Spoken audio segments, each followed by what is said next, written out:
You ask Tiger to solve. This deals with linear equations with one unknown. The final result is x equals 43 over 12. Let's solve it step by step.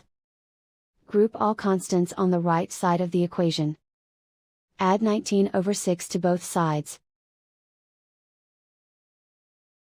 Combine the fractions. Combine the numerators. Reduce the zero numerator. Simplify the arithmetic. Find the lowest common denominator. Multiply the denominators.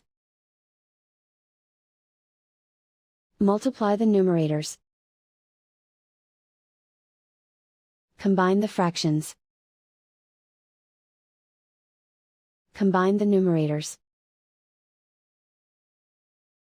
And so the final result is x equals 43 over 12.